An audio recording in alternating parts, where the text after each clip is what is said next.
jadi malam ini kita temanya adalah safety, ya. Safety apakah slogan atau harus kita jadikan gaya hidup? Ya, ini menarik banget judulnya, gaya hidup, ya. Jadi sebenarnya safety ini gaya hidup yang membuat kita tetap hidup. Betul ya? Kalau ada tidak safety, ada insiden, ada eksiden, sampai bisa merenggut nyawa, artinya tidak hidup ya. Makanya nggak boleh kita jadikan slogan. Nah, dan malam ini ya tepat banget kita kedatangan Salma Nabila ya, seorang HSE officer ya dari perusahaan logistik yang boleh dibilang paling besar ya. Jadi Mbak Salma ini dari DHL. Saya kenal Mbak Salma dengan sangat baik ya, dan untuk safety ini memang Mbak Salma ini all out banget ya. Jadi malam ini kita akan dengar ceritanya ya, bagaimana Mbak Salma ini bisa membangun suatu culture safety ini, dan kita sifatnya diskusi ya.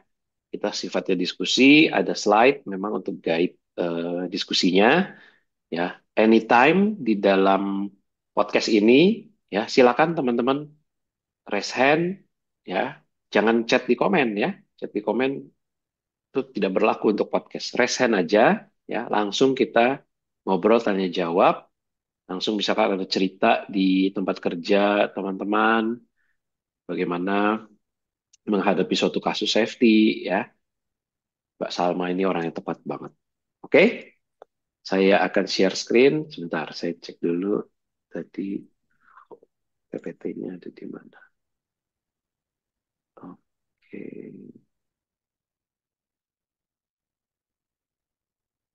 oke, saya izin share screen.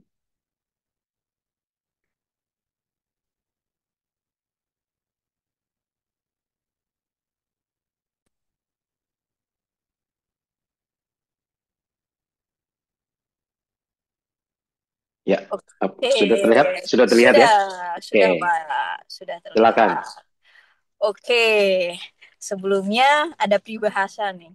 Tak kenal itu maka tak sayang gitu. Yang udah kenal juga belum tentu sayang ya. Jadi Sudah. untuk memulai podcast kita pada malam ini, perkenalkan nama saya Salma Nabila Mawarni. Bisa dipanggil Salma, lebih akrabnya boleh Nabila, boleh Bila juga, boleh Mawar juga. Di sini kita podcastnya apa namanya santai aja, ringan-ringan. Jadi ini discuss, bukan saya yang memberikan knowledge juga, tapi di sini kita sama-sama belajar gitu, sama-sama diskusi tentang case-case safety yang teman-teman mungkin temui di gudangnya masing-masing kayak gitu. Jadi podcast kali ini berjudul mengenai safety itu slogan atau gaya hidup gitu. Jadi nanti mungkin saya akan membahas beberapa kayak basic safety, kayak potensi bahaya, near miss, bahkan nanti kita akan bahas sedikit mengenai improvement di safety. Bisa di next, Pak J?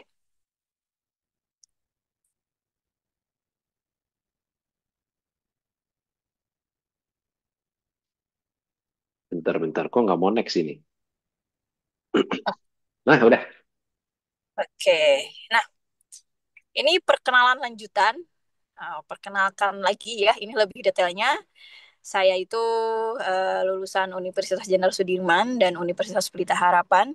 Jadi secara basic pendidikan bisa teman-teman lihat, saya itu ada di Financial Administration serta di MSDM ya, HR. Lalu juga riwayat pekerjaan saya pernah di LPDB Kementerian Koperasi dan UKM RI sebagai peneliti junior. Dan saya sekarang masih bekerja di DHL Group, memulai karir saya dari bulan Oktober 2020. Waktu itu saya sebagai implementer cost control, di teknologi sektor. Saya asisten dari general manager dan operation manager serta kam. Setelah itu, maaf, kembali lagi. Setelah itu saya baru memulai karir safety saya di bulan Juni 2022 sampai sekarang saya menjadi HS Elite untuk beberapa project di consumer and retail seperti brand PNG, Boruwita, SDC, Scrap ya, termasuk plannya ya, pabriknya PNG. Nah, ini adalah salah satu yang saya highlight juga untuk achievement di 2 tahun terakhir ini. Jadi untuk Septi sendiri di tahun 2023 kita menjadi best site HSE untuk project Tupperware yang saya handle. Kebetulan ada Pak Andi Jaya juga sebagai atasan saya juga. Ada kita juga achieve sebagai best HSE KPI dari DHL juga. Dan kita juga mendapatkan Recognizing Excellent Award untuk Asia Pasifik ya for Outstanding HSE Performance. Dan kita selalu menjadi best HSE KPI CDHL gitu. Dan terakhir saya mendapatkan award juga dari customer PNG sendiri mengenai tentang safety improvement. Itu dari Global PNG beserta Global DHL. Dan kita juga setiap bulan di audit safety OSCV itu achieve 5 bulan berturut-turut dengan skor green score, perfect score 100%. Yang nanti kita akan bahas lebih detailnya. Oke, lanjut Pak J. Nah, itu mungkin perkenalan dari saya. Sebelum lanjut, apa ada yang mau ditanyakan? Atau bisa kita lanjut aja nih?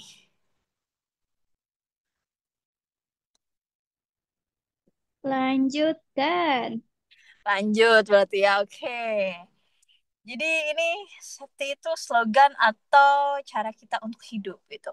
Jadi sih apa sih yang dimaksud dengan safety ini? Jadi safety ini ada free from harm. Jadi bebas dari segala macam yang bentuknya itu kerugian. Kadang kita berpikir bahwa oh menjadi orang HSE hanya untuk di tempat kerja atau gudang saja atau area pabrik saja. Tapi sebenarnya safety itu bukan hanya slogan safety yes, incident no gitu. Tapi benar-benar sebagai cara kita untuk hidup. Contoh, saya mendapatkan eh, beberapa program yang bisa bukan hanya diterapkan di area kerja kita, tetapi ketika kita di rumah, dimanapun kita berada, itu bisa diaplikasikan. Namanya ada tree pointing. Jadi sebelum kita menyeberang di area jalan atau mau nyebrang jalan, atau kita mau melakukan apapun, selalu lakukan tree pointing. Tunjuk kiri, tunjuk kanan, tunjuk depan. Dan ini adalah hukum wajib yang di set kami itu harus dilakukan setiap dalam keadaan ingin menyeberang. Agar apa? Agar kita memastikan bahwa ketika kita akan menyeberang atau melakukan suatu tindakan itu memastikan bahwa semuanya sudah aman gitu. Kayak gitu. Next. Nah, sebenarnya tanggung jawab safety itu siapa sih gitu. Jadi siapa sih yang memerlukan safety ini gitu. Jadi yang memerlukan safety ini bukan hanya level manager, general manager, lalu director, tapi semua lapisan yang ada di area kerja semuanya memerlukan safety. Yang bertanggung jawab siapa? Jangan karena di case-nya, oh HSE untuk project A, B, C, D, E ditulis di board ataupun di dinding gudang HSE List, Salma Nabila. Bukan berarti tanggung jawab semua safety itu ada di saya gitu. Tapi yang namanya tanggung jawab untuk safety ini ada di diri kita masing-masing. Diri kita sendiri yang bertanggung jawab untuk safety. Lalu siapa sih sebenarnya si safety ini gitu? Banyak mungkin pertanyaan basic-basic safety yang kadang kita lupakan gitu. Contoh hal kecil, ketika saya gimba mungkin di area gudang, orang taunya HSE katanya. Orang K3 harus safety. Safety itu apa? Selamat. Safety itu apa? Mungkin banyak orang juga yang mengartikan gitu. Cuman kalau secara general, as simple Safety itu adalah bebas dari segala kerugian yang sudah tadi saya bahas. Next.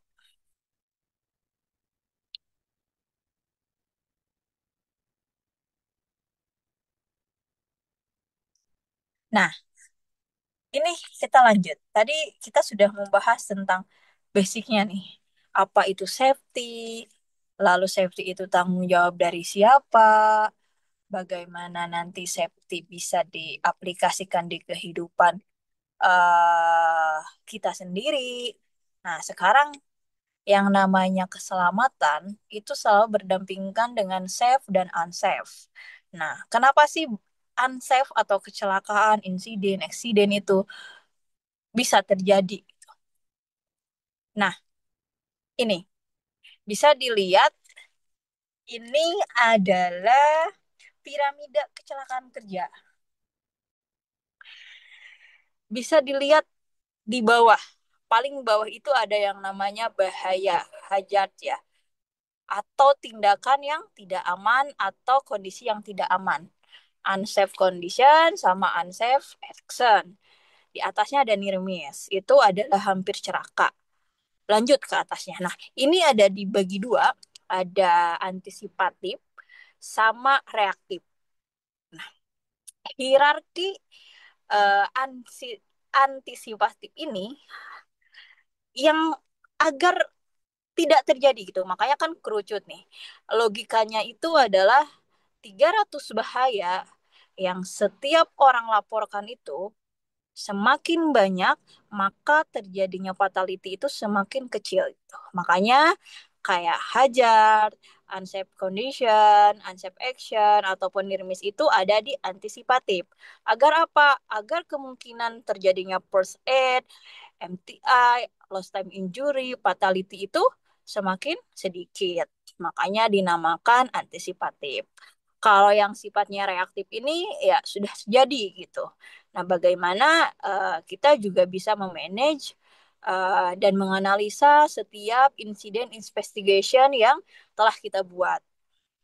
Jadi dari piramida kecelakaan kerja ini, saya membuat suatu program yang sudah saya terapkan dan berkolaborasi langsung dengan Pak Aje, khususnya di site kita di Tupperware di 7 site gitu.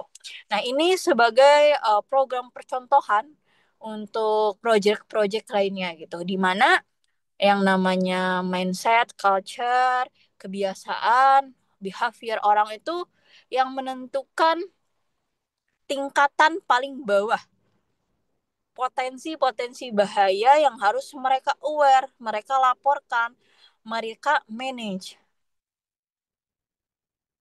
Agar mereka bisa aware tentang apapun itu, jadi kita membuat salah satu program yang namanya Safety Hero. Nanti kita ada videonya juga.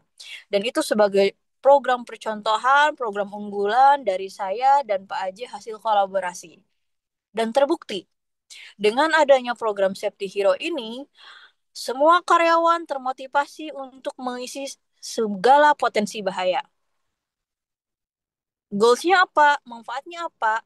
Semakin teman-teman aware dengan apapun yang ada di sekeliling mereka, semakin termanage. Semakin kemungkinan fatality itu semakin kecil. Karena potensi bahayanya sudah di-elimination. Jadi setiap bulan saya dan Pak Aji menentukan KPI setiap bulannya itu dua, minimal dua untuk masing-masing seluruh karyawan. Yang paling banyak dalam satu bulan itu, itulah yang akan menjadi safety hero. Kita akan memberikan appreciate seperti sertifikasi, hadiah, voucher, produk, dan yang lainnya. Kayak gitu. Yang tidak mengisi, kita adil. Ada punishment, ada award. Jadi kita akan memberikan punishment yang namanya three warning point. Jadi kita ada poin tiga pelanggaran. Yang pertama, jika tidak mengisi kita tegur. Yang kedua kita coaching. Yang ketiga kita SP. Karena tidak bisa dipungkiri bahwa yang namanya safety itu adalah KPI nomor satu ya. Gitu. Oke, bisa di next lagi Mbak. Pak, maaf. Oke, ini salah satu foto ya hajat identification. Ini salah satu potensi-potensi bahaya yang ada di sekitar kita, yang ada di gudang mungkin karena kita ada di bidang logistik ya. Jadi ini untuk hajat identification-nya spesifik ya di area gudang. Ini bisa teman-teman lihat ya. Jadi mungkin di setiap gudang ataupun industri itu berbeda ya produksinya, berbeda prosesnya dan yang lainnya gitu. Nah, ini salah satu proses activity yang ada di gudang gitu, yang di warehouse. Ada operator gitu, ada checker, ada picker dan yang lainnya. Ini kalau kita lihat, ini banyak sekali potensi bahaya yang bisa kita elimination, yang kita bisa manage. Makanya ada program yang namanya SLAM, nanti kita bahas di akhir. Itulah program yang harus selalu kita lakukan sebelum kita memulai aktivitas. Salah satunya untuk elimination atau manage yang namanya potensi bahaya. Di sini kalau kita lihat, itu coba apa aja nih yang kira-kiranya potensi bahaya di gambar ini? Banyak banget. Coba apa sebutin, ayo. Nah, itu yang naik apa tuh? Di kiri bawah pakai baju hijau ya. Betul. Hmm. Terus yang di forklift kuning ada orang di bawahnya. Ya, Terus ada forklift yang orang naik di atas garpu talanya. betul. Terus yang di truk di dalam tapi dia lagi mau muat. Betul. Blank Iya, spot. sama itu tuh naik hand cliff. Iya, naik tangga tuh tidak memakai body Ya, harness. Kalau Oh, iya. bisa ini ya. dili ya, kalau bisa dilihat juga itu ada orang yang lagi nyebrang itu ada isyarat ya kayak eh, apa garis-garis tuh orang lagi berlari gitu. Saya Oh iya. mau tanya sama teman-teman, kenapa di area warehouse itu atau area kerja itu dilarang yang namanya berlari? Pernah dengar gak orang safety ngomong dilarang berlari di area warehouse gitu? Atau di area kerja atau di apapun itu? Pernah gak dengar? Ada yang tahu gak? Kira-kira kenapa sih di warehouse itu kita tidak boleh berlari? Kenapa ya?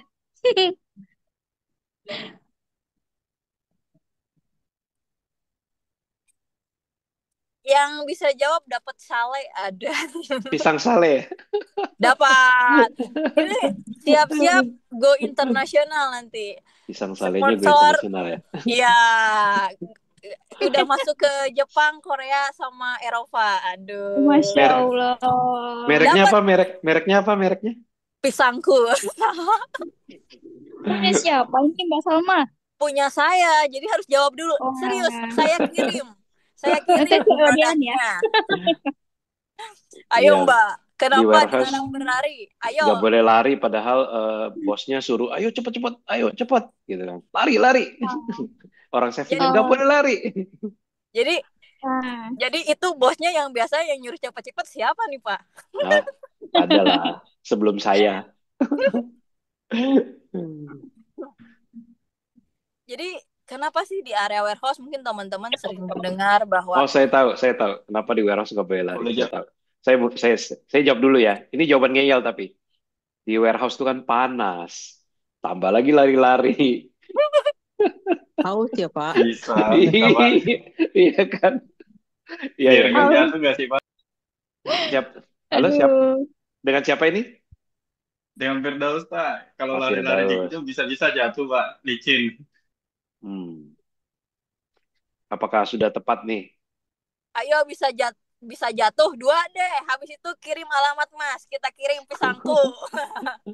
Waduh, Ayo, boleh boleh. satu lagi bisa terjatuh, satu lagi apa? Coba. Bisa terjadi Kenapa? aksiden tabrakan juga di sana truknya atau forkliftnya biasa gitu. Hampir mirip-mirip lah sama jatuh yang lain dong. Selain itu apa coba? Selain nabrak orang, nabrak benda, jatuh, apalagi? Kenapa gak boleh berlari? Satu aja udah langsung kirim deh. Kasih clue. Orang yang lihat tiba-tiba ada orang lari bakal kayak apa? Kaget. Kaget, Oh, Panik. panik, panik ya. Panik. panik. Nah, Ntar nginjek itu. nginjek pedalnya salah, forkliftnya. Hmm. Nah, Mas, nanti kirim alamat Mas, kita kirim pisangku. Oke, lanjut. Mas siapa tadi? Mas Firman ya? Iya. Mas Firman Oh, ada di grup nggak? Nah, Mas Firdaus kalau nggak salah Firdaus, ya. sorry iya ya Mas Itu bapak Firdaus. saya, Pak. Kok bapak saya disebut, Pak? Oh, no, sorry. Iya, Mas nah, Firdaus ada di WAG kan? Ada, Pak, ada, Pak. Ya, nanti ya. Kontak kirim di sana ya. alamat Mas. Nanti Mm-mm. sama ownernya sendiri pisangku. Aduh. Iya, ada ini loh, ada tanda tangannya loh. Ya, Waduh, terima kasih banyak nih rezeki malam iya. malam Senin Iya, ini. iya. Jadi benar, teman-teman, kenapa sih dilarang lari? Bukan hanya takut terjadinya insiden, injury, dan yang lainnya. Tetapi yang namanya kita di area kerja itu, kan kita bekerja bukan hanya dengan diri sendiri, kita juga ada tim, ada teman-teman yang lainnya. Bayangin coba, kalau di gudang kita lagi kerja, tiba-tiba dari area racking, misalnya ada yang lari-lari, itu akan menimbulkan kepanikan gitu. Kalau udah panik, wis, angel ya. Bisa Bisa nih. terjadi jatuh, bisa tersandung, bisa yang lainnya gitu. Makanya dilarang yang namanya berlari. Termasuk ketika sedang proses evakuasi. Makanya harus harus disarankan dengan berjalan cepat. Tidak boleh berlari, tapi boleh berjalan cepat. Gimana misalnya kalau kebakarannya di ujung, di kebakarannya itu ada di tengah, kita aksesnya susah kalau galari. Kalau galari berarti gosong. Pertanyaannya adalah, apakah area kerja yang teman-teman eh, tempati, teman-teman gunakan untuk bekerja, sudah di-assess mengenai safety-nya?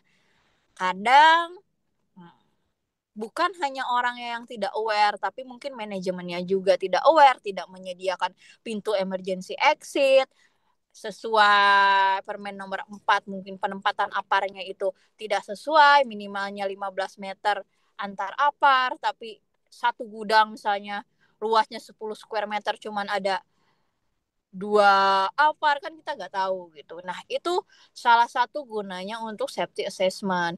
Dan biasanya kalau untuk perusahaan-perusahaan yang dari segi manajemennya aware mengenai safety, kayak sekarang saya pegang salah satu project yang benar-benar safety-nya itu harga mati, KPI nomor 1, itu setiap bulan saya di audit OECV, Occupational Health Safety Environment, sama mereka, itu satu bulan itu satu kali oleh regional mereka, dan itu masuk ke KPI kita.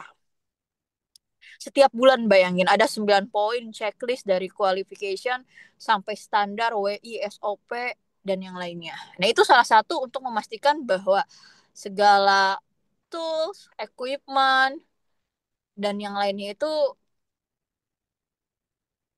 sesuai dengan standar yang diterapkan di negara masing-masing gitu.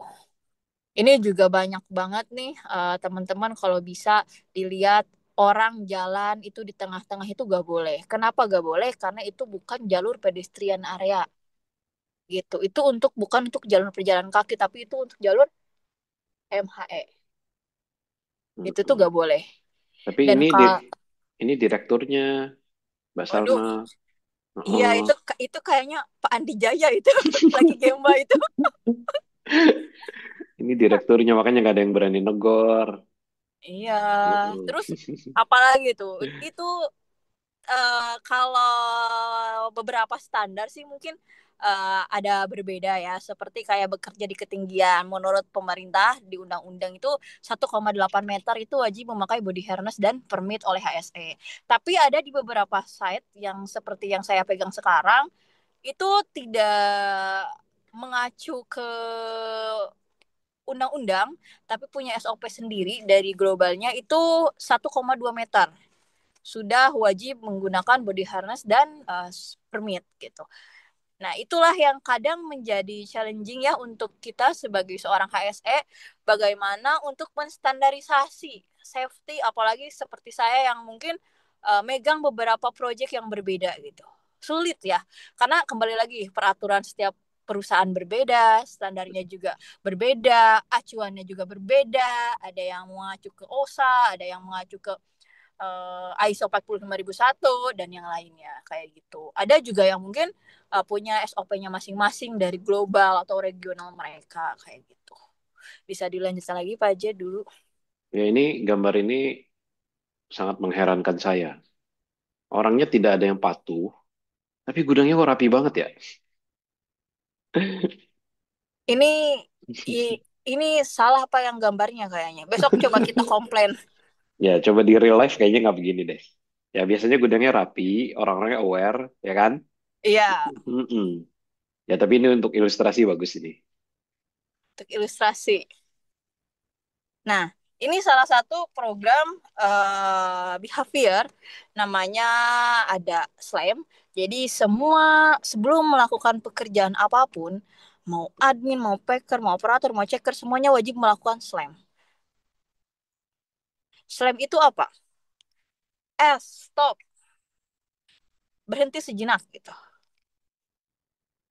Pikir seberapa aman sih saya di posisi saat ini gitu. Ketika ingin mengerjakan sesuatu itu gitu. Look, kita berpikir terkait dengan tugas-tugasnya. Lihat kiri kanan, cek bahayanya. Apa ada bahaya gak di sekitar saya? Ada potensi cedera gak? Insiden gak? Kerugian gak? Setelah melihat sekitar, apa yang kita bisa lakukan adalah assess. Seberapa sih tingkat keparahannya gitu. Kalau kita menemukan potensi bahaya di sekeliling kita itu gitu. Kita cek, assess, nilai.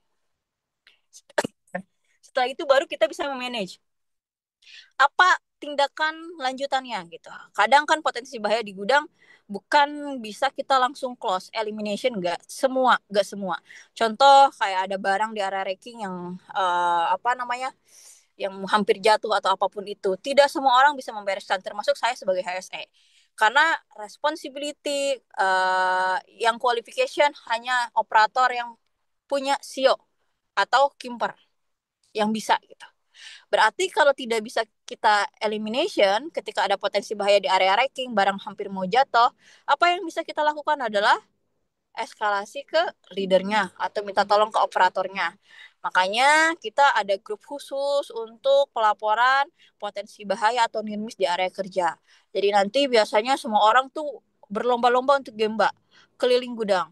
Cek potensi bahaya, foto, kirim ke grup, lokasi berapa, potensi bahayanya apa, nanti mereka sudah berkoordinasi dengan PIC masing-masing yang memiliki qualification di areanya kayak gitu. Nah, ini salah satu program terusan dari Safety Hero itu sendiri. Next.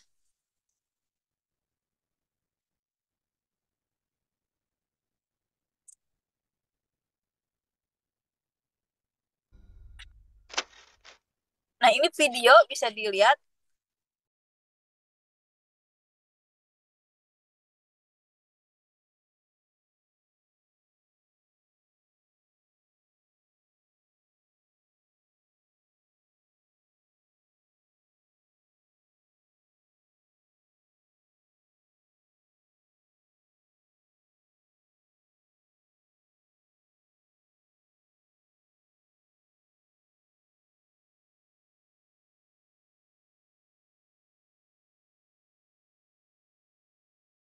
Halo? Halo Pak, gak bisa di play ya? Kalau tadi di laptop saya bisa sih video. Nggak bisa diklik sih. Hmm,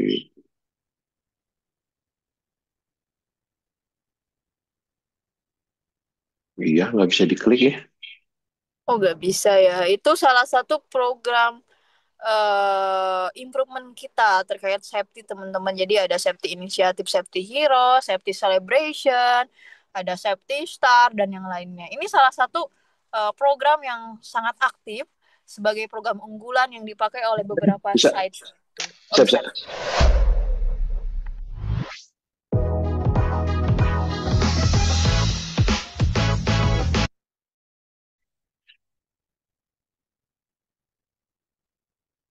Kok berhenti?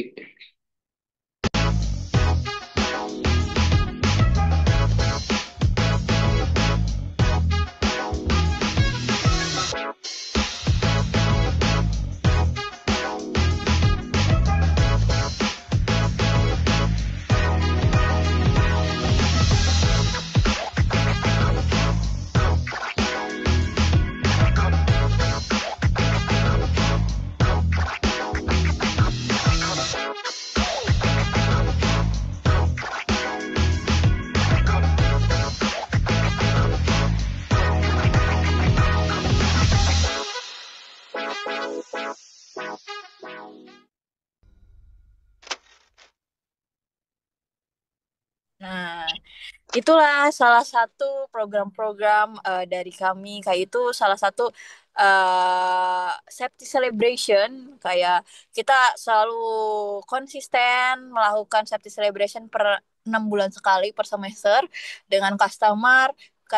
Biasanya acaranya itu memberikan evaluasi juga terhadap KPI, terhadap evaluasi insiden learning. Kita juga ada kuis selama training safety 1 semester itu, dan terakhir kita memberikan penghargaan kepada karyawan yang aware terhadap potensi bahaya yang ada di sekeliling kita. Jadi semakin teman-teman aware, maka kemungkinan terjadinya lost time injury atau fatality itu juga semakin sedikit. Nah, jadi gimana? Ada yang kita mau diskusikan? Kita lebih banyak diskusi aja kalau sekarang ya teman-teman. Dan mungkin saya juga agak sedikit terbatas waktunya. Jadi yuk kuy, kalau ada yang mau ditanyakan atau memang kita mau discuss terkait program atau Foto dulu insiden gimana? learning. Foto dulu gimana? Nah, Boleh. terus ada teman baik saya nih, ahlinya safety juga. Salma mesti kenal nih. Namanya Dedi Setianto. Halo, selamat Eh, Halo malam Pak Pak. Ansi. malam. Iya, Wah, malam-malam. selamat malam Mbak Mas Ded, Salma. Luar malam Mas Ded. biasa. Kalau teman-teman ingat, Mas Ded juga pernah ngasih podcast kita mengenai safety. Tahun lalu ya, Mas Ded ya. Ya, betul, Wah, betul. ada master nih. Jadi saya yang Wah, ini enggak, harus belajar enggak, nih. enggak. Kita enggak Belajar ada master di bareng. sini. Kita belajar bareng. Ya, karena Betul. semuanya menurut saya kan pasti akan ada updating ya, ada update. Betul, Pak. Semuanya berkembang dalam hal implementasi safety itu pasti akan sangat berkembang sekali. Dan di sini luar biasa nih sudah ada Mbak Salma ya. Mbak Hmm. Salma di DHL-nya yang supply chain. Betul, Pak. Saya Hmm. sekarang menjadi safety representative di Project PNG, Pak. Karawang. Oh, Saya I di PNG see. Mm-mm. sekaligus memegang warehouse, lalu plannya Hmm. juga. Plannya juga Mm-mm. kita pegang. Lalu ada distributor PNG juga, Borwita, Catur, dan Scrapyard. Jadi saya Hmm. memegang 5 project, Pak, di Karawang, area Wah, luar Karawang. biasa itu. Luar Wanita biasa. super, wanita super nih. Sip, Waktu sip, dulu sip, Eh, sip. Luar biasa. di dan zaman di zaman dan saya tuh single fighter lagi, Pak. single Wih. fighter dan masih single. Oh ya. Jadi kalau mau Ya. ada yang daftar silakan hubungi Pak Aji aja, orang tua Dah, saya. daftar apa nih? Biar Aduh. gak single fighter, Pak. Oh iya benar-benar. Oh Ayo iya, iya, iya, kita iya, iya. open cam dulu yuk. Kita open cam, kita foto Oke, dulu yuk. Mbak betul. Salma, bagaimana kalau di internal di dalam gudang sendiri?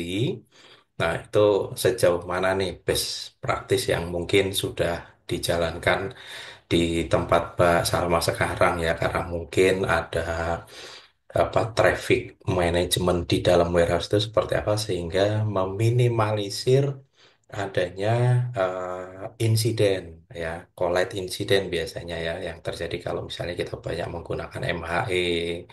Kemudian bagaimana best practice-nya Ya, mungkin sharing saja dari sisi Mbak Salma yang mungkin sudah di tempat yang sekarang kan banyak sekali yang apa biasa kalau di multinational company banyak sekali sharing best practice apalagi misalnya warehouse-nya dia multi-layer multi-layer warehouse misalnya ya.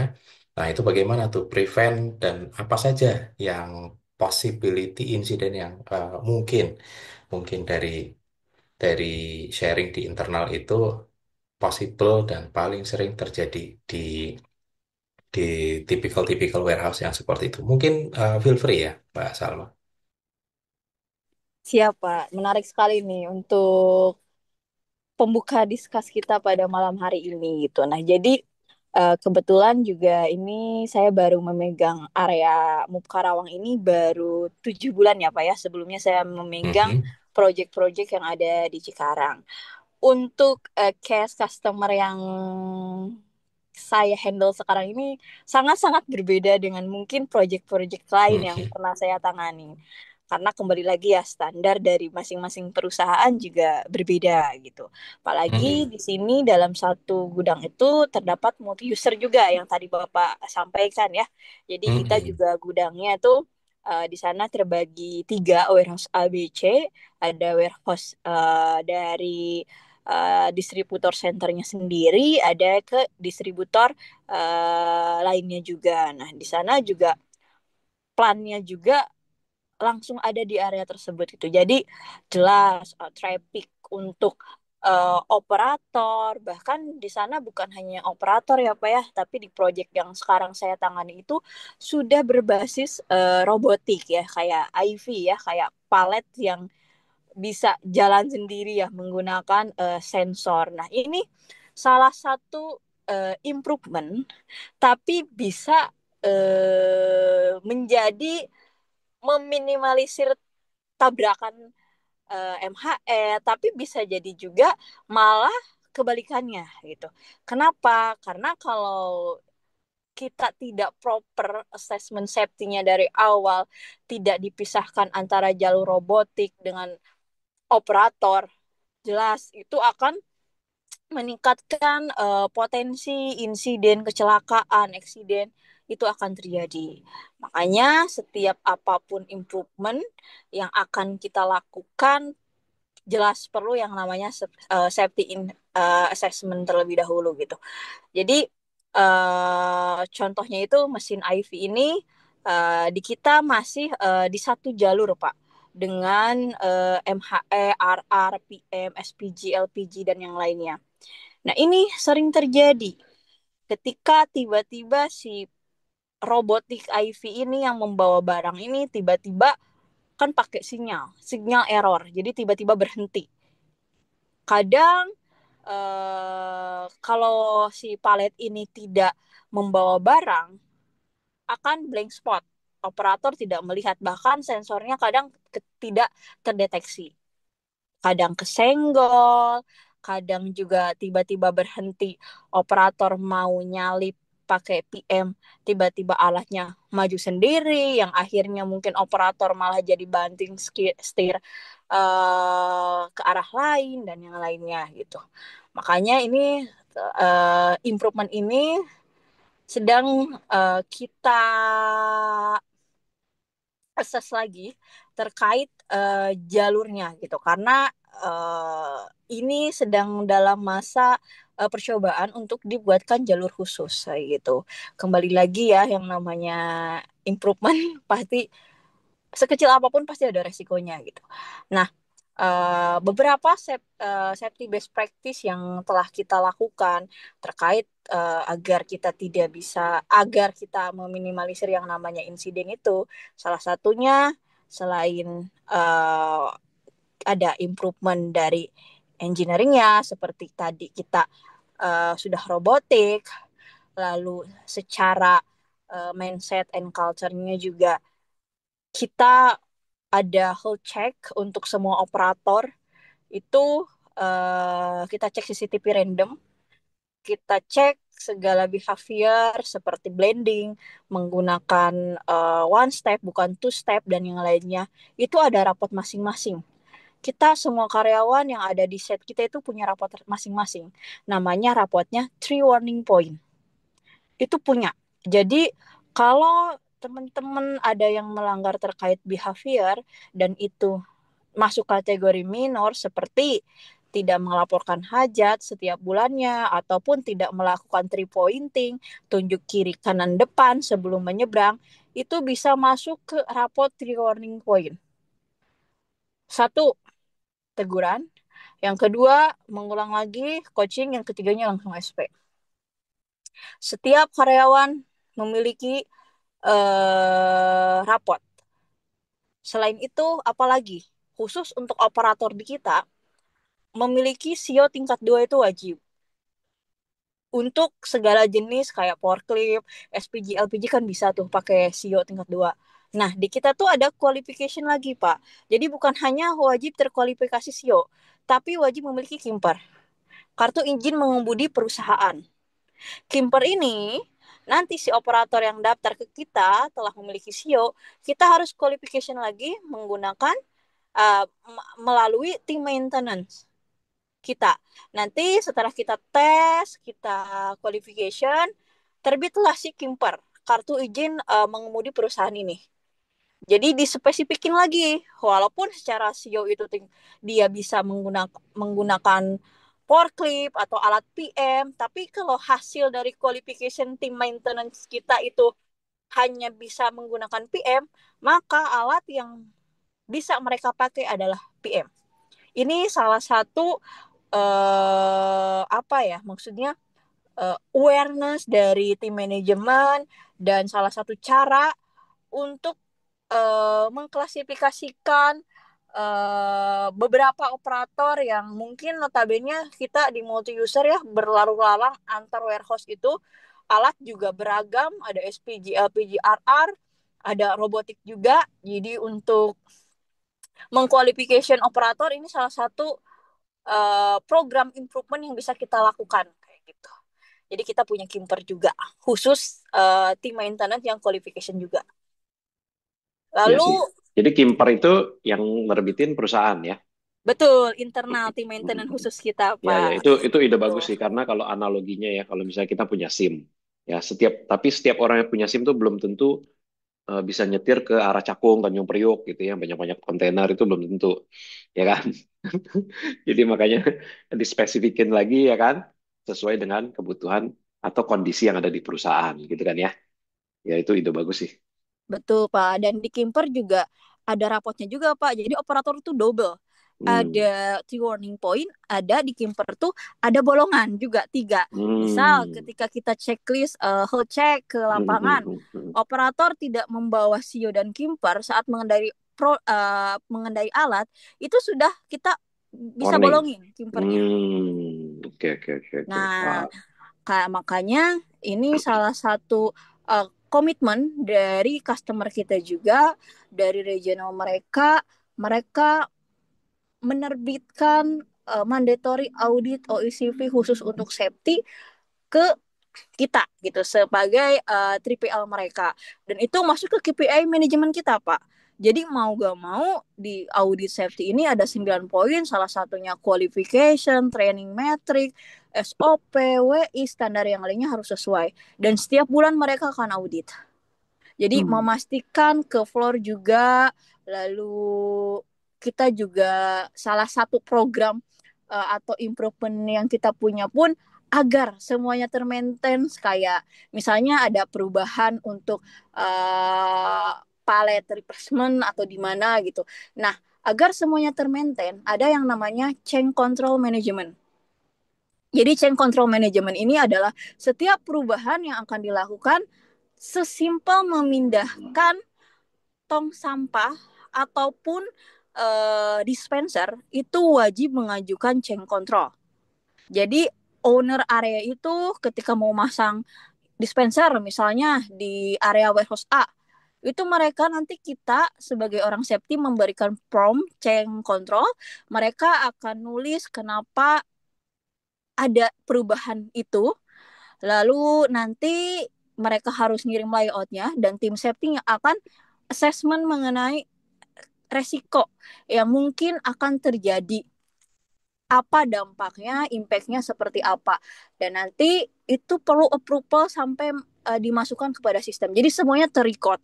Ada perubahan sekecil apapun akan terrecord. Karena hal-hal seperti itu kadang itulah yang menjadi hal pondasi ya, pondasi tiba-tiba misal kita gak tahu EOS itu dipindahkan ketika ada insiden, mungkin ada air aki kena mata dan yang lainnya, ujungnya kita gak tahu tempat APAR misalnya dipindah kemana, tempat tong sampah B3 jadi dipindah dari warehouse A mungkin ke pintu arah belakang atau arah depannya. Nah, jadi itulah salah satu program untuk semua proses juga penting, karena itu juga semua hal itu pasti ada risikonya. Makanya kita punya sistem yang namanya change control, dan itu dipegang under oleh safety kitanya masing-masing, Pak. Jadi terkontrol resiko apapun ketika ada perubahan. Itu sih mungkin yang bisa saya sharing ya untuk beberapa program improvement atau yang sudah berlaku di area kerja saya sekarang ini sih, Pak. Boleh lah berarti kan satu saat benchmark ya Pak Aceh ya. Boleh nggak ya, Salma, kita benchmark? Nggak, mungkin kalau ke PNG-nya mungkin nggak boleh, tapi kalau ke site-nya DHL saya yakin boleh. Iya. Ya, nggak apa-apa, nanti saya yang minta izin. Mantap jiwa. Pak Ded, ini Pak Aja itu mentor saya, khusus kita bikin improvement safety hero, Pak. Jadi celebration hero itu sampai ke regional, kita dapat penghargaan, Pak, dari Asia Pasifik juga. Itu program unggulan kita, Pak, yang jadi pembentuk mindset sama culture orang-orang. Sekarang dipakai hampir di semua set, Pak. Punya safety hero masing-masing gitu. Iya. Padahal safety hero kita yang ciptain ya. Betul. Sudah jadi standar untuk semua site gitu. Iya. Dulu juga saya sama Mas Ded juga. Pokoknya kita inilah ya Mas Ded ya. Safety selalu kita nomor 1. Iya Pak. Makanya kayaknya dimanapun saya bekerja, saya berteman dekat dengan orang safety. Oke. Ya, siap Pak Haji. Ya nanti kita agendakan ya kalau kita bisa visit benchmarking ke DHL. Wah, mantap. Boleh Pak. Nanti juga kita sekarang tuh lagi lagi fokus ke change control ini sih, Pak, karena impact-nya lumayan besar juga ya. Jadi semua proses itu tercapture, jadi terkontrol semuanya. Jadi kalau ada perubahan sekecil apapun, kita bisa langsung analisis dari sisi safety-nya, resikonya itu apa, kayak gitu. Ini semuanya hampir ke semua set DHL itu mau adaptasi dari set saya sekarang ini untuk change control management. Ya benar sih.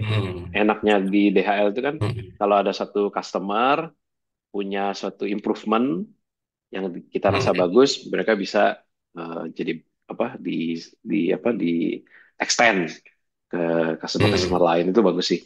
Ya, ini teman-teman kalau ada program dari ASCI untuk benchmark ya, terutama ngeliatin safety di yang contohnya gudang DHL lah ya. Siapa yang mau ikut? Ayo, siapa yang mau ikut ngacung? Wah, masa cuma 1?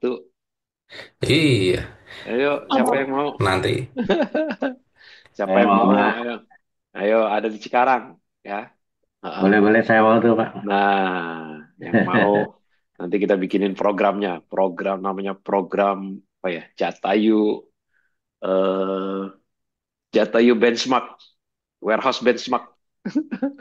Iya, mantap ya. Sip.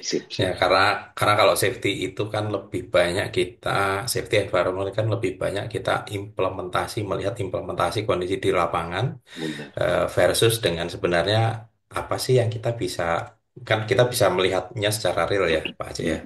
Melihat bahwa secara real apa sih yang kemudian ini bisa kita terapkan kan sambil benchmark, kita juga mungkin sambil memikirkan oh iya ya ini kayaknya bisa nih Mm-mm, bisa nih kita mm-mm. kita terapkan kan gitu. Bisa kita kita tiru ya kan, kita modifikasi Mm-mm. ya kan. Kalau dulu Mm-mm. di Heineken saya selalu ada namanya apa copy with pride namanya. Jadi Mm. kita ada bikin improvement safety apa, kita share ke global. Nanti mereka apa? Mereka tuh nanti oh oke Indonesia bikin ini ya gimana sih caranya? Nanti belajar sama kita. Atau kita lihat oh di Mm. Portugal Mm. ternyata ya. Nah, salah satu yang banyak dicontoh sama di global itu ya adalah penggunaan wheel chock. Mm. Nah, wheel chock itu kan di Indonesia dipakai karena banyak apa truk kita yang remnya ya agak jelas lah ya. Tapi bagi mereka itu, oh ini ide bagus ini. Ya, jadi memastikan truknya nggak bakal jalan gitu. Iya, jadi Betul. ada hal-hal kecil yang apa ya? Kalau kita lihat kita terinspirasi, gitu kan ya? Mm. Gitu. Oke, Oke, oke. ada yang mau diskusi lagi, Pak Jaldi? Pak Jaldi kayaknya. Kayaknya harus sambil ngopi, Pak aja, Pak Ded. Ngopi sambil makan Mm-mm. sale di Lembang. Nah, Ah, Mas Ded ikut yuk, Lembang minggu depan. Ayo. aduh. Nanti Ini nih. Iya, iya, iya. nanti Cek jadwal. disponsori oleh sale saya, Pak. Cobain, Hmm. Pak. Pokoknya, Gitu ya. iya, Mas Ded belum ini Sa- ya, belum dengar iklan saya tadi ya. Oh, tadi kita ada iklan. Waduh, Kita ada acara iklannya. di Lembang. Wah, Tanggal 15 mantap tuh. 16 ya kan. Coba sekarang cek jadwal kalau bisa ayo ikut. Mm-mm. Iya, ya nanti itu di Japri deh. Mantap. Nanti di Japri. Pak Jaldi, Pak Jaldi mau nanya tadi ya?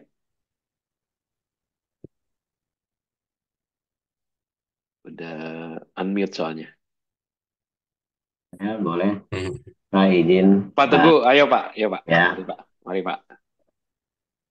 selamat malam teman-teman semuanya. Ya, nah Pak, Sama nanti Pak luar biasa satu. Alamak. Pak Teguh nanti di Lembang kan ketemu kita Pak. Ya, insya Allah saya ikut ke sana. Mantap. Pensiunan biasa, Pak. Banyak Iyalah. waktunya. Nah, harus. Kita nanti banyak belajar dari Pak Teguh juga. Aduh, buat saya nih yang lagi banyak belajar nih ilmu baru soalnya. Iya Pak. Baik, Mbak Salma, saya mau tanya sedikit soal penegakan disiplinnya. Karena kan banyak sekarang nih perusahaan diisi sama anak-anak Gen Z. Nah, beberapa waktu yang lalu nih, ASCI Jatayu menghadirkan pembicara mengenai Gen Z yang dimana memang Gen Z nih punya keunikan tersendiri lah, saya anggap seperti itu. Tapi memang teman saya juga sedikit mengeluh itu penegakan disiplinnya agak susah gitu. Menurut dia nggak terlalu berbahaya, jadi Ya. suruh pakai APD itu sering lewat gitu. Ditegur sudah, dipotong insentifnya sudah, dipotong apanya lagi juga sudah, bahkan sampai udah kamu besok nggak usah kerja lagi, beneran nggak kerja lagi gitu. Waduh, Nah, waduh, waduh. boleh boleh sharing nih ininya, bila apa namanya tips-tipsnya nih untuk penegakan hukumnya gimana kalau di sana. Bentar, Itu aja. kayaknya Mbak Salmanya ini nih terlempar keluar nih. Oh iya, Iya, mungkin ada yang ini, mungkin mungkin, teman-teman lagi bisa mungkin, cerita aja. iya, iya. Coba, mungkin Mas Dedi kali bisa bantu nanganin Gen Z nih, gimana nih? Udah sharing-sharing aja lah. Eh, Ya gimana gimana. Kalau kalau di saya memang kita kita banyak ini juga ya Pak, banyak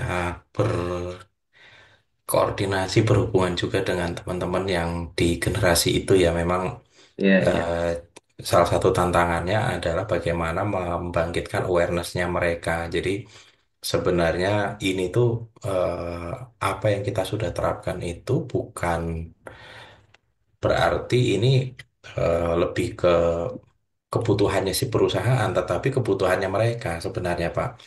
Hmm. Bagaimana membangkitkan mereka, awareness-nya mereka.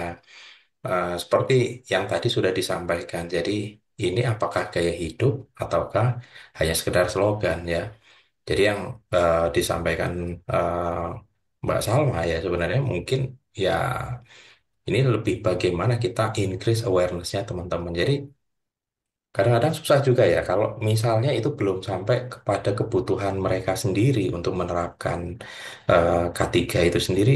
Wah, susah Pak. Mau penerapannya seperti apapun ya karena memang belum sampai ke dalam.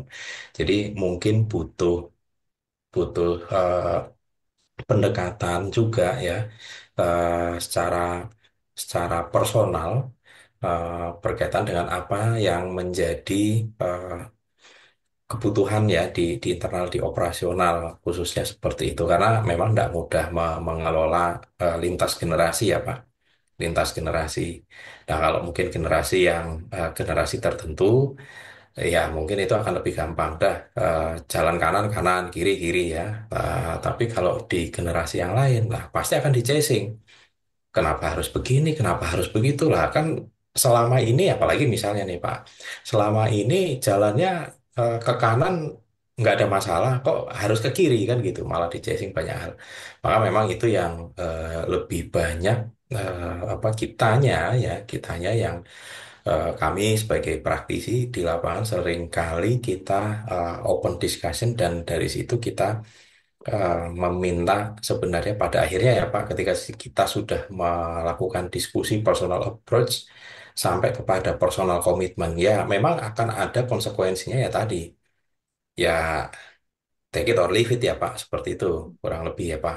Take it or leave it. Jadi kalau misalnya mau menerapkan ya seperti ini, kalau enggak ya seperti ini. Tapi tentu dalam hal approach ke mereka kita yang perlu ada tips and trick yang khusus untuk bisa masuk dan membangkitkan awareness-nya mereka karena tidak semuanya mungkin sama pendekatannya. Mungkin kurang lebih seperti itu ya. Ini sudah ada nih Mbak Salma. Feel free nih Mbak Ya, Salma bisa menambahkan jadi ya. kalau saya bisa Hmm. tambahkan dari cerita Mas Det ya mengenai apa namanya dipersonalize gitu ya ke mereka. Jadi Betul.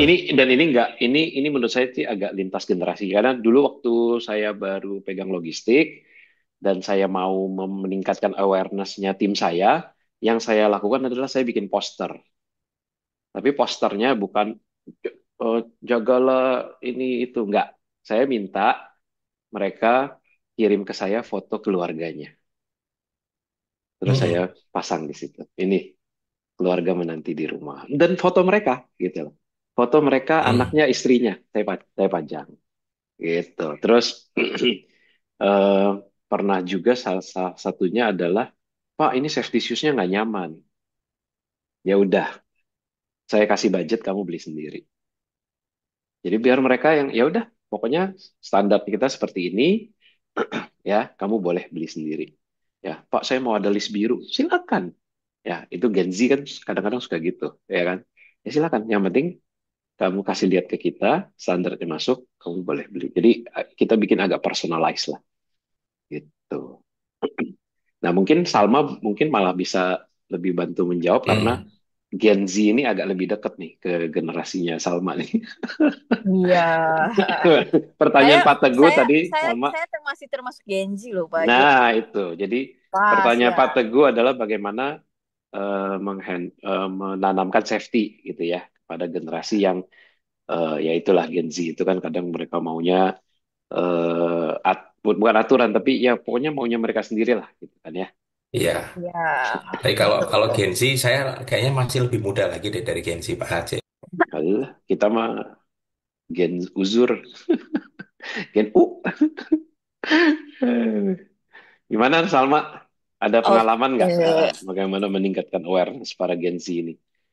Ada Pak, kita juga telah melakukan sebenarnya. Karena kan sebenarnya safety itu kan mungkin bisa dibilang orang lihatnya kayak kaku terkait karena terkaitnya itu standar, legal dan yang lainnya. Makanya kan kita membuat safety kompetisi kan, entah kita suruh mereka sekreatif biasanya kan jiwa muda ya masih kreatif mereka membuat materi-materi training kita jadi lagu-lagu ya Pak Aja nanti ada video-videonya bener-bener kayak lagu Rungkat itu isinya hasil-hasil training selama 6 semester, Pak. Kita biasanya setiap bulan mentraining kayak tadi STEM program, ada kayak pelaporan potensi bahaya, itu semuanya mereka kreatif, Pak. Dibuatkan lagu, nanti kita per 6 bulan sekali ngadain audisi. Ada yang dijadiin pantun, lagu, dan yang lainnya. Sampai nanti mungkin bisa saya share, itu menciptakan lagu gerakannya dan bahkan memainkan alat musiknya pun semuanya anak-anak warehouse. Jadi bukan hanya nyanyi-nyanyi, enggak. Ada yang main gitar, drum, dan yang lainnya. Itu salah satu campaign safety untuk Gen Z ya, yang masih uh, gak mau menonton, ikut training, nyatet, isi proses. Tapi kita nyari pembungkusan lain, kayak di aransemen ke lagu. Kita bikin kompetisi-kompetisi yang seru sambil belajar, sambil asik juga gitu. Jadi gak monoton harus ikut training, habis kelas langsung isi proses, enggak. Kita bikin materi-materi training jadi lagu, jadi pantun, jadi Iya. suatu Tadi yang joget, kompetisi ya. tadi yang joget itu ada Gen Z-nya kan? Iya, Ya. betul. Si Endang itu bukan sih? Endang Iya. Gen Z kan sih? Jadi jadi itu salah satu hal memperkenalkan safety campaign kita dengan bungkus baru, Pak. Karena untuk Gen Z seperti yang sekarang ini tidak bisa ya yang terlalu kaku ngikutin standar, tapi kita mungkin pembungkusannya aja yang lebih dikreatifkan. Salah satu program Safety Hero juga kan masih ambis ya, Gen Z itu sangat cocok ya karena mereka semuanya berkompetitif ya secara sehat untuk menjaga lingkungan kerja kita gitu. Kayak gitu sih Pak beberapa programnya juga termasuk untuk kita lebih banyak campaign safety itu dengan bungkus-bungkus yang mungkin tidak terlalu menonton, serius dan yang lainnya, tapi tetap masuk gitu esensi dari campaign kita tuh masuk gitu ke mindset mereka gitu. Nah, untuk safety itu bukan hanya slogan tapi bagaimana cara kita hidup. Semua sebenarnya program-program itu bisa kita tanamkan di kehidupan kita, termasuk tadi three pointing.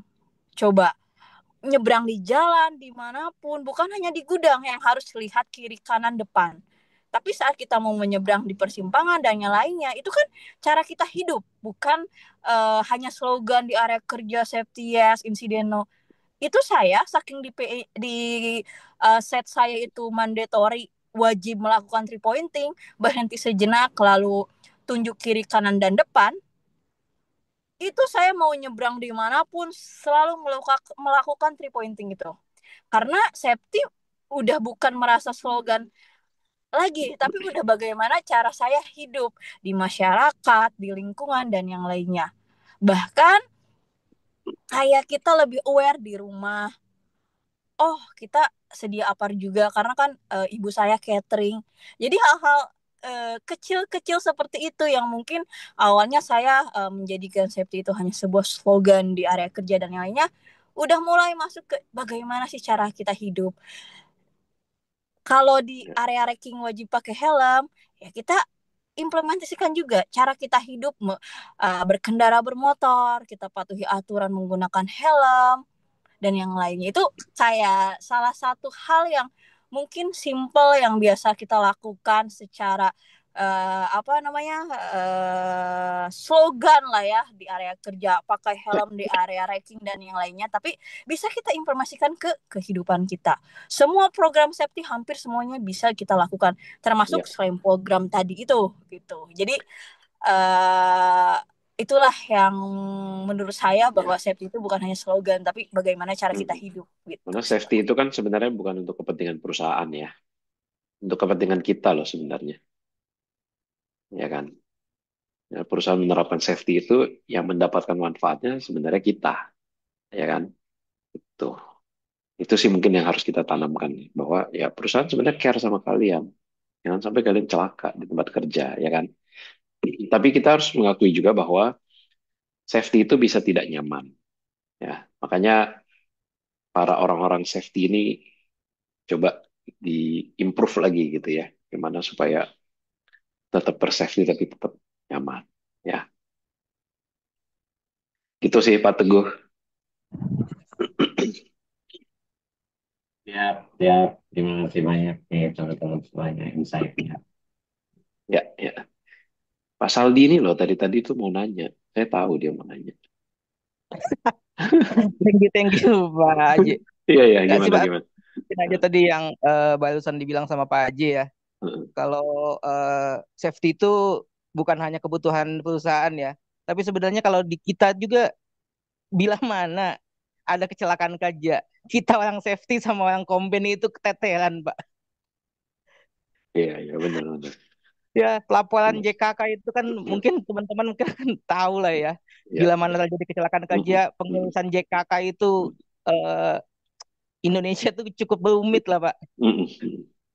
Ya, dan saya setuju gitu ya. Hmm. Itu memang harus dibikin apa ya kalau ada itu tuh kita dibikin. Tapi ini pedang bermata dua sih sebenarnya. Ketika kita terjadi insiden ya atau eksiden kita dibikin begitu susahnya, laporan banyak segala macam. Pedang bermata dua. Ya satu, kita ya udah memang benar kita terjadi eksiden makanya kita harus melaporkan dan ini mengambil pelajaran ya kan. Tapi di satu sisi adalah aduh kalau nggak ada yang tahu dan nggak usah dilaporin repot gitu ya. Nah itu apa namanya ya pedang bermata dua nih yang seperti seperti ini. Ya tapi kalau saya sih prinsipnya ya kalau sudah terjadi kecelakaan ya harus kita laporkan dan kita ambil pelajaran dari situ ya. Nah mungkin ini Salma juga ada pengalaman nih mengenai laporan insiden nih betapa rumitnya. Betul, untuk pelaporan insiden masing-masing sebenarnya setiap proyek itu berbeda ya Pak. Ada yang cukup investigasi, bikin root cause analysis, dan yang lainnya. Kalau sekarang ini di set yang saya pegang, untuk pelaporan insiden itu lebih detail ya. Jadi kalau memang merujuknya nanti dari hasil investigasi ataupun lihat dari root cause-nya itu ada faktor human-nya, orangnya, maka ada lanjutan investigasi yaitu human faktor analisa HFA-nya gitu. Setelah itu kita bisa pakai fishbone atau apapun itu untuk menentukan root cause-nya. Setelah itu kita wajib membuat action plan, bukan hanya action plan korektif and preventifnya, tapi lebih ke wajib melakukan improvement gitu dari semua dari setiap case-nya.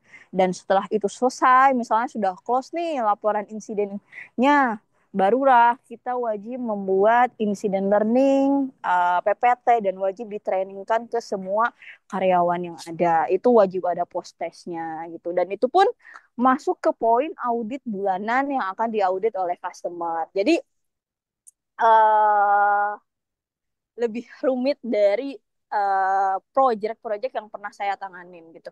Ditambah lagi juga untuk kebanyakan kan case yang pernah saya alami itu biasanya kan ada di operator ya, ada di operator. Nah, khusus untuk di site saya kali ini, jadi setiap alat itu sudah menggunakan sistem infoling gitu. Jadi sebelum menggunakan alat, nanti mereka operator memiliki user dan ID passwordnya masing-masing.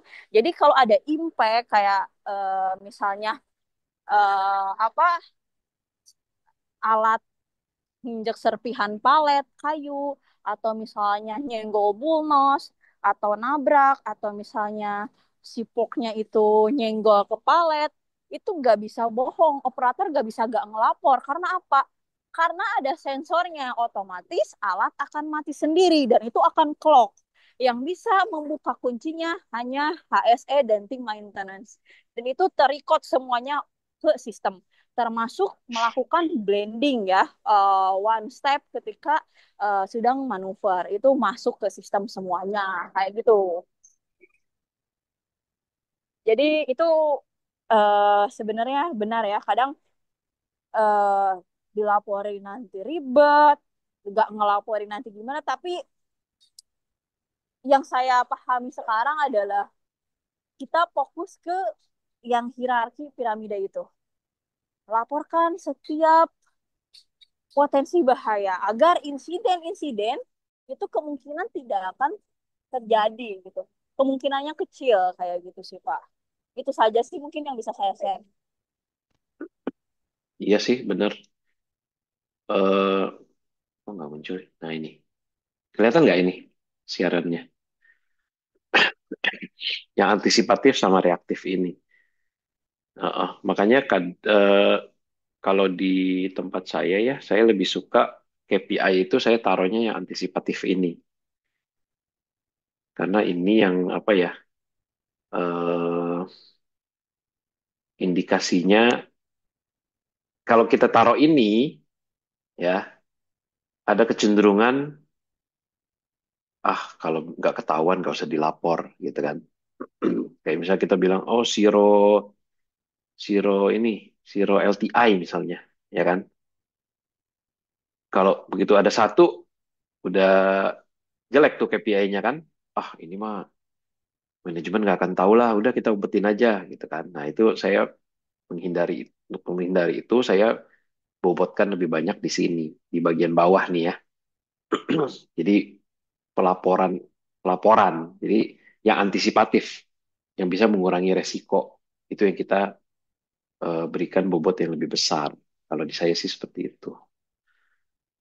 Makanya saya bersama Salma waktu itu kita bikin safety hero itu ya ini orang-orang yang melaporkan dengan kualitas laporan yang bagus gitu ya. Bahkan kayaknya tiap bulan kita ada ini kan ya, Salma ya, yang unik bukan yang unik apa? Yang ini Yang loh, paling banyak. yang paling banyak sama yang Itu ini. tuh. Kita kan juga identifikasi, oh Iya, ini nih yang harus segera kita tindak lanjuti ini nih, gitu kan? betul. Heeh, Yang ibaratnya penemuannya itu beda dari yang lain ya. Kadang yang lain cuma heeh, housekeeping, ini kayak ya, misalnya lebih aware ke penempatan apar tidak sesuai dan yang lainnya gitu. Yang hanya heeh. satu dalam sebulan seperti itu. Ya, pokoknya kita kita benar-benar laporan itu saya minta untuk diliatin satu-satu gitu ya. Kemudian, oh ini ada yang beda nih, nggak cuman oh susunan miring gitu, nggak cuman itu. Kalau susunan miring kan biasanya kita lihat susunan miring kita lapor dan langsung kita betulin. Tapi kan ada yang nggak bisa langsung kan, misalnya oh lantainya mulai keropos gitu kan, kan itu kan mereka nggak bisa benerin sendiri. Itu yang tadi Salma bilang kan harus ada ke authorized person. Nah kayak yang kayak gitu-gitu kita benar-benar identifikasi, kemudian ya oke ini tugasnya si ini butuh apa, butuh budget berapa untuk melakukan ini, ayo langsung kita betulin. Nah itu itu tuh terjadi karena kita melakukan yang ini yang antisipatif ini. Itu makanya ini apa eh, safety pyramid ini ya kalau belum ada di eh, tempat teman-teman kerja, mulai deh kita apa namanya kita bikin gitu ya, kita adakan ya terus tulis gitu, ini sudah berapa yang dilapor, ini berapa gitu ya.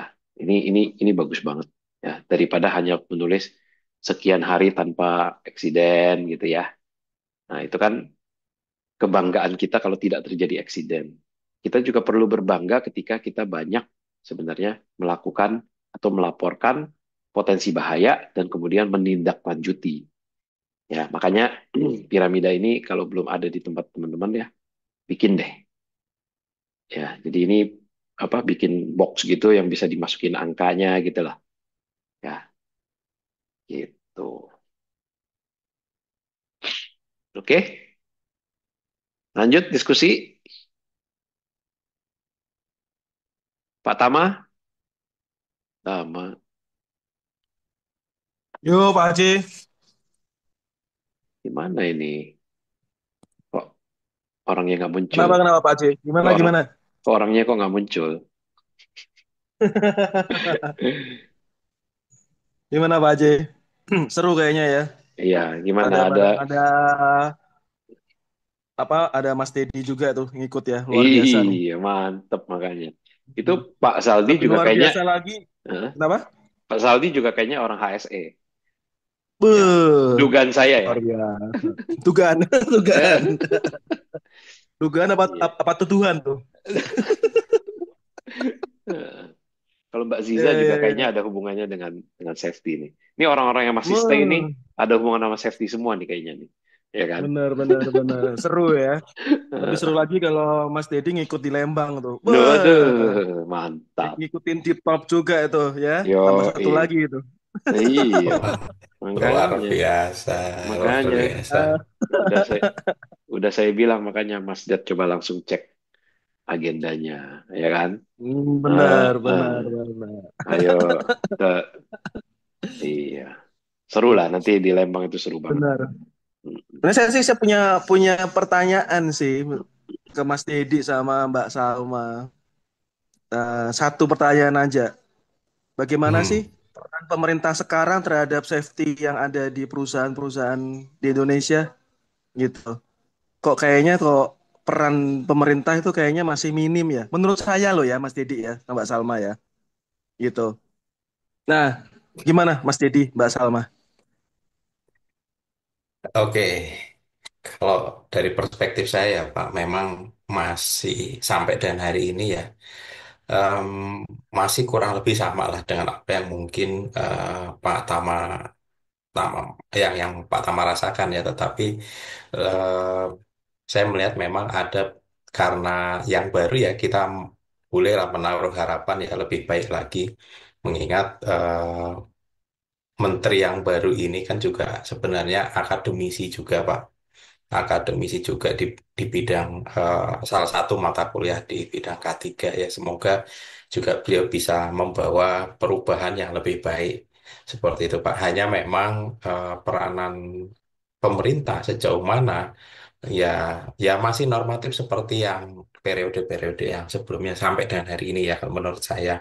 Tapi em, bertahap ya saya rasa juga bertahap ada beberapa yang sudah di lingkungan bawah ya di tingkat yang lebih bawah ya mungkin sudah sedikit banyak sudah mulai mulai eh, masuk ya tapi ya tidak tidak terlalu signifikan lah ya kalau menurut saya. Jadi requirement itu sebenarnya eh, lebih kencang kalau dari sisi kita ya sebagai service company itu ya lebih kepada customernya kita sih sebenarnya itu yang cukup cukup kencang ya seperti itu. Demandingnya itu masih lebih tinggi di sisi customer requirement instead of government regulation. Seperti itu ya. Mungkin Mbak Salma, bagaimana Mbak Salma?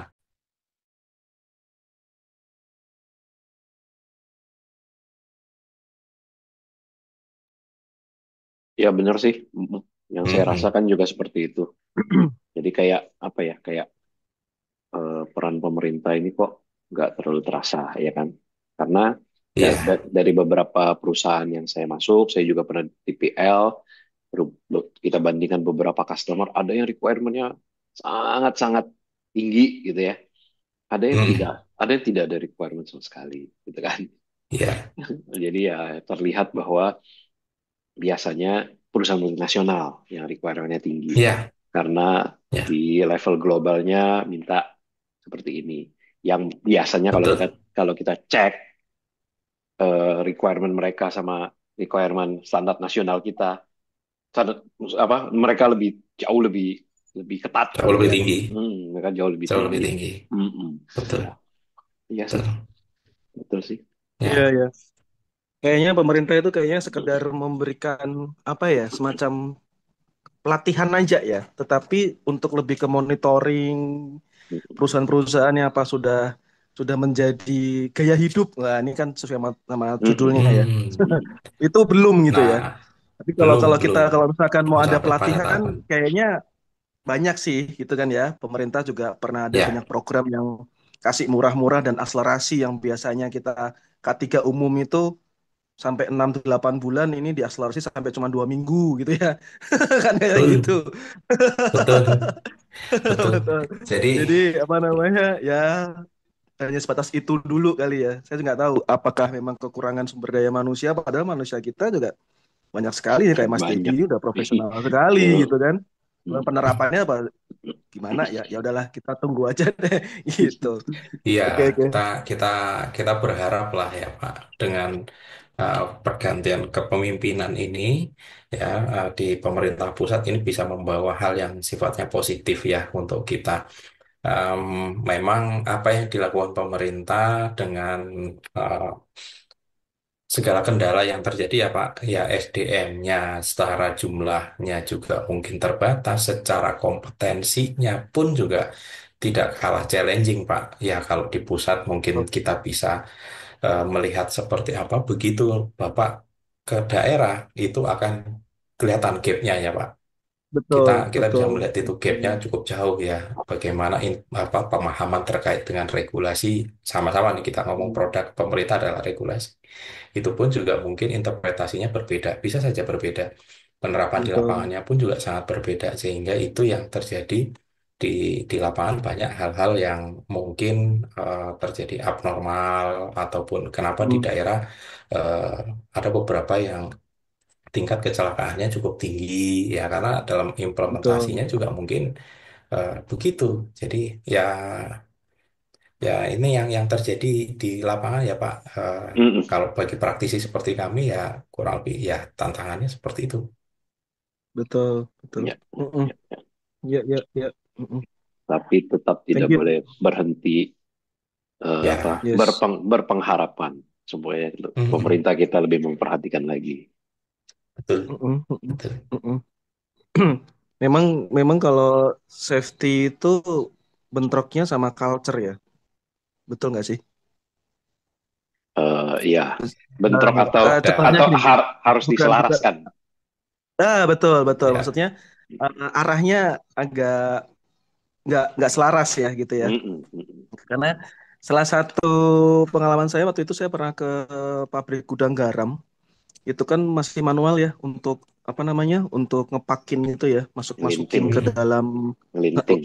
ya betul lintingnya sama masukinnya itu kan manual mak semua ya, mak semua gitu. Itu sambil dengerin musik yang secara desibel meternya itu memang sangat mengganggu. Tapi bagi mereka itu sebuah sebuah apa namanya ya, sebuah kenyamanan tersendiri. Ini kan mm-mm, beda ya. Ini kan betul. beda. Jadi yang saya notabene saat itu di Astra ngelihat sesuatu yang memang harus tenang pada saat di operator gitu kan ya. Pada saat benchmark ke gudang garam, ini beda sekali nih. Gitu. Berisik sekali gitu ya, mengganggu. Tapi justru malah bagi mak-mak yang di sana malah ini malah justru jadi suatu apa namanya sesuatu yang memang harus ada supaya nggak bosen, supaya ya gitulah ya, supaya Penyemangat ya, jadi penyemangat. penyemangat, Ya, biar betul, kayak penyemangat. lagu aerobik gitu loh. Mama kan sukanya aerobik. Betul. Tapi kalau di Jawa, Pak, lagunya lagu-lagu koplo, Pak. Itu yang problem. Aduh. Lagu-lagu koplo. Jadi pada kesana benchmark ke sana ya, kita benchmark apa ya di sini ya gitu ya. Masa iya operator Astra masa mau dikasih lagu metal gitu. Boleh Gitu. dicoba, siapa tahu Tapi produktivitas naik. lah bener, tapi memang benar sih Pak. Produktivitasnya bagus Pak kalau ada lagu itu di Iya, mereka iya, ya, gitu iya, ya. iya, iya, iya. Gitu. Jadi ya, aduh luar biasa. Ya itulah salah satunya ya. Benar kata Mas Dedi, di daerah pun juga kadang-kadang juga ya kita nggak satu juga nggak bisa samakan juga ya. Standarnya mungkin ya benar itu akan membuat kebisingan di telinga gitu. Tapi ternyata di satu perusahaan lain itu tuh jadi bentuk meningkatkan produktivitas gitu. Iya, iya. Ya Quality is dan number one, ya, safety is priority kan gitu ya. Tetap. dan orang Indonesia ini ya bukan menjelekkan atau memprototipe ya. Kita ini kan apa ya kayak ada satu budaya culture sok jago gitu. Jadi Hmm. safety itu hanya untuk orang cemen. Ngapain gue pakai helm? Gue nggak Oh, takut, gue jatuh nggak apa-apa kok, ya kan? ya, ya, ya, Ngapain ya, ya, ngapain ya, gue ya, vaksin? Gue kuat kok, gitu kan ya. ya, Nah, ya, ya. ada hal negatif kayak gitu. Oh, manjat rak aja nggak berani. Sini gue yang manjat, gitu kan? Heeh, ya kan? Ya, ya, ya, Ah, benar, benar, mm-mm, benar, benar, benar. heeh. Ya, Jadi ya itu, benar. mungkin harus ada slogan Awareness ya, ya, Pak ya. awareness dan merasa lemah gitu. Orang yang Hmm. safety itu hanya untuk orang lemah, ya kan? Allah, Iya, manjat iya. aja pakai body harness, ribet bener, ya kan? Iya kan? Iya, iya, iya, Orang iya. kita kan benerin antena dulu zaman dulu naik genteng, nggak nggak pakai baju, nggak pakai sendal, ya kan? Gitu loh. Masih ada seperti Iya, itu, ya kan? Ya iya, iya, tradisional iya. tradisional thinking ya. Nah itu yang Iya, mungkin challenge juga untuk kita rubah, gitu kan? Kalau benar. safety itu bisa juga keren, Betul. Betul. Nggak ada gitu. tangga, manjat rak pun jadi gitu ya Pak ya. Iya, emang gitu. Emang gitu. Kebiasaan orang kita kan. Ya, antara kita benar-benar. Ya wes ini Mbak Salma closing dong Mbak Salma. Halo. Oh Salma kemana nih? Ya, hilang orangnya. Iya iya iya.